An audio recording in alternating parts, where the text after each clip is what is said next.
चलिए so now we are starting with accounting standard number 17। क्या नाम है? Segment reporting. सेगमेंट रिपोर्टिंग मतलब सर, सेगमेंट रिपोर्टिंग मतलब सेगमेंट का मतलब पहले समझना पड़ेगा और रिपोर्टिंग का अलग से। रिपोर्टिंग मतलब आप रिपोर्ट कर रहे हो किसी पर्टिकुलर सेगमेंट के बारे में, और यहां पर क्या दिया हुआ है? डिपार्टमेंट या यूनिट।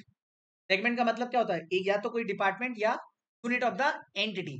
तो sir definition, it is a component of an entity. Component मतलब part of the entity, part of the entity, okay, which can be sold or rendered as its business or economic activity।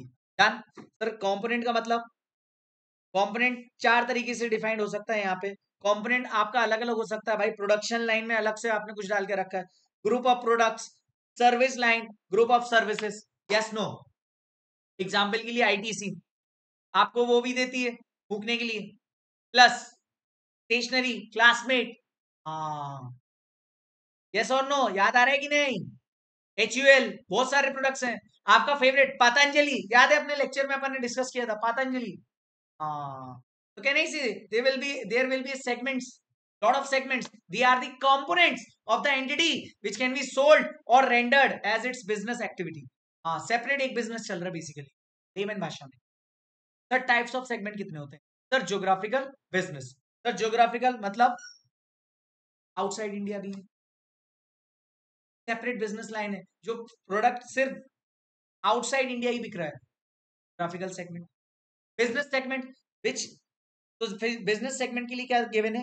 Factors which would be considered in determining whether the products are related और not. अब उसके लिए 5 parameter देके रखे हैं। Nature of products, nature of production, types of customer, methods of distribution, regulatory environment. अब मान लो nature of product हो सकता है कोई सेगमेंट आपका कॉस्मेटिक का हो सकता है कोई एफएमसीजी का हो। नेचर ऑफ प्रोडक्शन में अगर मैं बात करूं मशीन या labour by hand. Types of customer, corporate customer हो सकते हैं, रिटेल कस्टमर भी हो सकते हैं, अलग अलग सेगमेंट के अलग अलग टारगेट कस्टमर हो सकते हैं। आप किस तरीके से अपना प्रोडक्ट मार्केट करते हो, डिस्ट्रीब्यूट करते हो, by way of magazine, newspaper और वेबसाइट। रेगुलेटरी एनवायरनमेंट मतलब उस पर कौन सा एक्ट लगता है, लाइक जैसे फसाई एक्ट लग जाता है एफएमसीजी पे या फूड वगैरह के प्रोडक्ट्स पे, बैंक, इंश्योरेंस एक्ट, ये सारी। ओके, तो ये तो थ्योरेटिकल। मुद्दे की बात आती है कंसेप्ट नंबर 3 पर, दैट इज रिपोर्टिंग। हमें यहाँ पे क्या करना है? हमें उन सेगमेंट्स को रिपोर्ट करना है along with the financial statements जो as per accounting standard 17 are reportable. उसके लिए लिमिट्स दिए और मैनेजमेंट की भी को भी कुछ बातें बोली गई। पहले अपन आ जाएंगे कहां पे? लिमिट्स पर। कहां पर आ जाएंगे? लिमिट्स पर। ओके, तो यहां तक कोई दिक्कत नहीं है। अब हम आगे बढ़ रहे हैं, आगे बढ़ रहे हैं तो हम क्या पे ध्यान देंगे? सर फटाफट से देखना, रिपोर्टिंग। सर रिपोर्टिंग में लिमिट्स देख लेते हैं। AS 17 की लिमिट, पहली वाली लिमिट क्या बोलती है? बोले segment revenue should be more than और equal to 10% of revenue of all segments. Total सारे के सारे सेगमेंट्स का जो रेवेन्यू है उनमें से हम रिपोर्टेबल किनको मानेंगे? जिनका revenue 10% of all reportable, sorry, all revenue of all segments है, उससे ज्यादा मानने। अच्छा, रेवेन्यू की डेफिनेशन क्या है? Internal as well as external. Internal revenue as well as external revenue, ये हो जाएगा हमारा टोटल सेगमेंट रेवेन्यू। और सारे सेगमेंट्स का टोटल कर देंगे। मान लो सारे सेगमेंट्स का टोटल आया 100 करोड़, 100 करोड़। ओके सर, हाँ सर 100 करोड़ आ गया। ओके, तो मुझे क्या करना है? 100 करोड़ इंटू 10% निकाल लूंगा मैं, कितना आ जाएगा? 10 करोड़। अब मैं उन सारे के सारे सेगमेंट्स के रेवेन्यू को चेक करूंगा इंडिविजुअली, जिनका 10 करोड़ या उससे ज्यादा है, तो उन सबको मैं रिपोर्टेबल मान। क्लियर हो गई बात? दूसरा वाला बताओ। और अगर ये वाले क्राइटेरिया में कोई नहीं आया, जो आ गया उनको ले लो, उसके बाद ये वाला भी चेक करो। सर सेगमेंट असेट्स, सेगमेंट के सारे एसेट और total assets of all segment. मान लो total assets of all segment, मान लो मेरी कंपनी में ABCDE 5 सेगमेंट्स हैं। पांचों सेगमेंट्स की जो टोटल सेगमेंट्स हैं वो असेट्स हैं वो 500 हैं। पांचों सेगमेंट्स के टोटल असेट्स कितने हैं? 500 इंटू 10% करना पड़ेगा, तो कितना हो जाएगा? 50। अब ये जो 50 या उससे ऊपर जितने भी सेगमेंट्स के इंडिविजुअल मैं चेक करूंगा असेट्स, उनको मैं रिपोर्टेबल मान लूं। ओके, सेकेंड लिमिट क्लियर है। तीसरा, यहां पे बोलता है segment results. Segment result, result का मतलब प्रॉफिट आफ्टर टैक्स। क्या बात हो रही है? Profit after tax should be more than और equal to 10% of total profits और लॉसेस। ये जो हाईलाइट किया ना, विच एवर इज हायर। कई बार क्या होगा, आपके कुछ सेगमेंट में लॉसेस होंगे और कुछ सेगमेंट्स में प्रॉफिट्स भी होंगे, मतलब सॉरी, प्रॉफिट्स भी होंगे और लॉसेस भी होंगे, उल्टा इशारा कर दिया मैंने। प्रॉफिट्स भी होंगे कई सेगमेंट्स में, कई सेगमेंट्स में लॉसेस भी होंगे। तो आपको क्या करना है, सारे सेगमेंट्स जिन जिन में प्रॉफिट है उनका टोटल ले लो, सारे सेगमेंट्स जिन जिन में लॉस है उनका टोटल ले लो, कंपेयर करो विच एवर इज हायर। ठीक है, अब कंपेयर किया आपने तो उसके लिए मैंने देखो यहाँ पे एग्जांपल दिया है। मान लो segment A B C D ये 4 है। ओके सर, ये इसमें सेगमेंट ए का टोटल प्रॉफिट है 20, बी का है 30, सी का 40 का लॉस है और डी का 30 का लॉस है। मुझे बताओ सारे लॉसेस वाले कितने हो गए, टोटल लॉस कितने का होगा 70, और टोटल प्रॉफिट कितना हुआ 50। तो विच एवर इज हायर, मैं कौन सा लूंगा 70। अब देखो ये rule, segment results that is more than और equal to 10% of total profits और लॉसेस ऑफ ऑल सेगमेंट, तो उनको हम क्या मान लेंगे, reportable segment. Is that clear all my dear friends? Okay, तो सर क्या क्या आ जाएगा, ए बी सी डी में मुझे यहाँ पे कंपेयर करना पड़ेगा लॉसेस और प्रॉफिट्स को, विच एवर इज हायर देखना पड़ेगा 70, 70 इंटू 10 मतलब 7, मतलब any segment whose profits after tax is more than और equal to 7 is a reportable segment. ये एग्जाम्पल क्लियर हो गया कि नहीं बच्चा? ये एग्जाम्पल क्लियर हुआ कि नहीं? सर इसमें नेगेटिव एंड पॉजिटिव अमाउंट का कोई वैल्यू नहीं होता ना, आपको क्या करना है, जो नेगेटिव है उन लॉसेस को ले लो और प्रॉफिट्स पॉजिटिव वाले दोनों को कंपेयर करो, विच एवर इज हायर उसका इंटू 10%। हाँ गॉट इट, गॉट इट। ये 3 है। अब सर कई बार क्या होता है ना, कई बार क्या होता है, मान लो A B C D E 5 segment है मेरे, 5 में से सेगमेंट ए और बी ये तीनों कंडीशन मैंने लगा दी, ये जो तीनों लिमिट्स थी ना मैंने लगा दी, सिर्फ सेगमेंट ए और बी ही रिपोर्टेबल है। और मैनेजमेंट, मैं मैनेजमेंट हूं, अब मैनेजमेंट के पास क्या है, management can include any segment in segment report out of its choice apart from those which have crossed limit. मतलब देखो मेरे पास कितने सेगमेंट थे, A B C D E 5, ए और बी ही सेटिस्फाई कर रहे थे वो लिमिट्स वाला। ओके, लेकिन मैं being the management of the company wants कि सेगमेंट ई जो है वो भी रिपोर्टेबल सेगमेंट में आए। तो मैनेजमेंट अगर चाहे अपनी चॉइस के हिसाब से किसी पर्टिकुलर सेगमेंट को भी, एक से अधिक सेगमेंट्स को भी रिपोर्टेबल सेगमेंट है। ओके गॉट इट, बट कब बोल सकता है, साथ ही साथ चेक करना पड़ेगा उसको कि revenue of total reportable segment should be more than equal to 75% of external revenue of all segments, else management has to increase reportable segments। okay. मतलब क्या हुआ समझना, A B C D and E इन सब का जो revenue हुआ था 100 करोड़ था।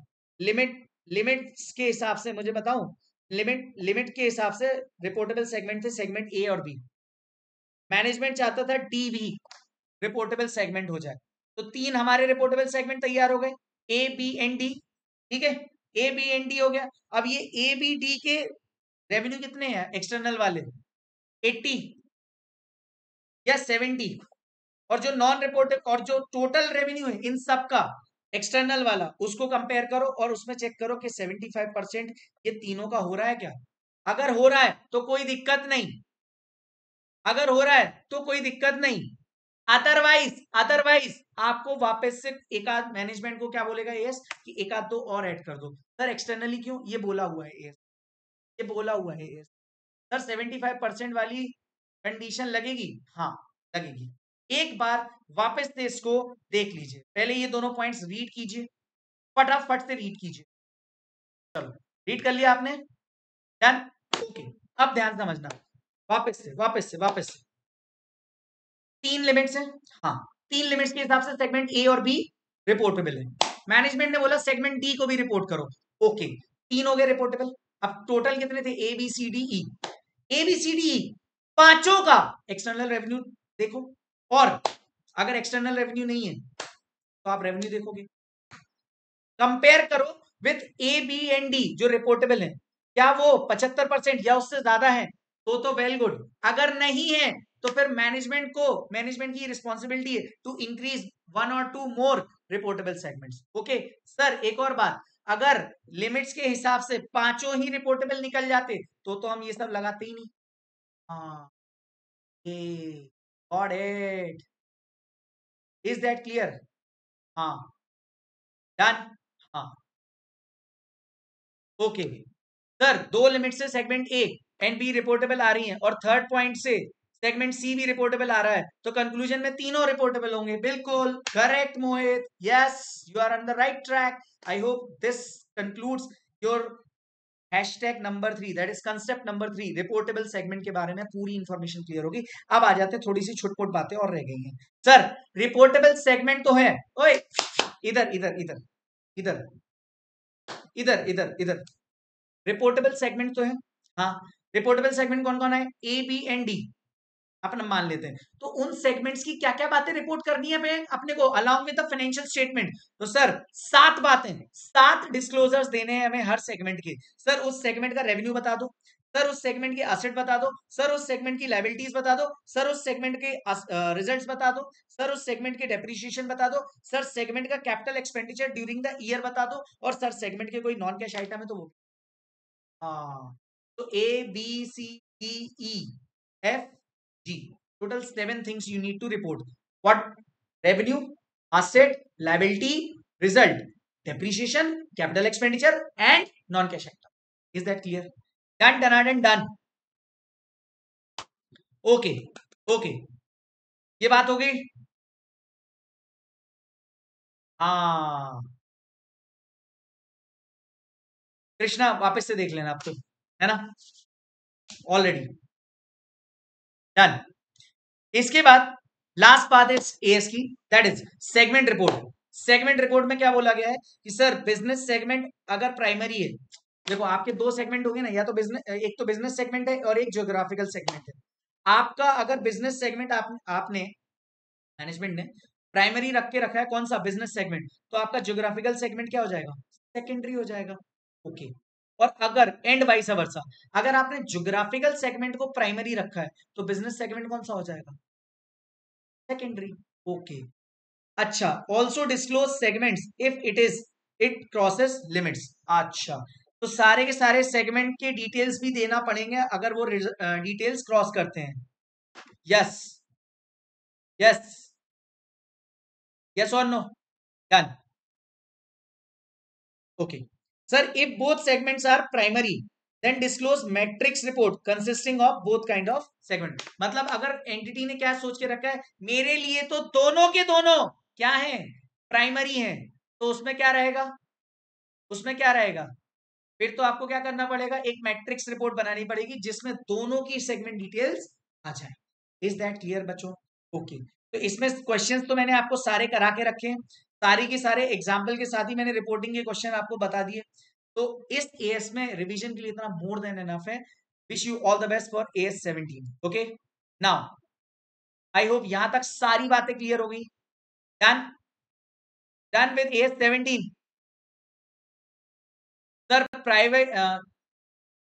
प्राइमरी वाला है, तो प्राइमरी वाला, अगर प्राइमरी वाला कौन है? बिजनेस सेगमेंट है बेटा, तो फिर ज्योग्राफिकल कौन हो जाएगा? सेकेंडरी। और अगर सेकेंडरी कौन है, सॉरी ज्योग्राफिकल क्या है? प्राइमरी, तो बिजनेस सेगमेंट सेकेंडरी हो जाएगा। हमें डिस्क्लोज करनी पड़ेगी segment details if it crosses the limits, और अगर दोनों ही मेरे लिए प्राइमरी हैं तो मुझे मैट्रिक्स रिपोर्ट बनानी पड़ेगी, है ना। थ्योरी पे वैसे इस एएस में कोई ज्यादा क्वेश्चंस आते नहीं है, आते हैं किस पे?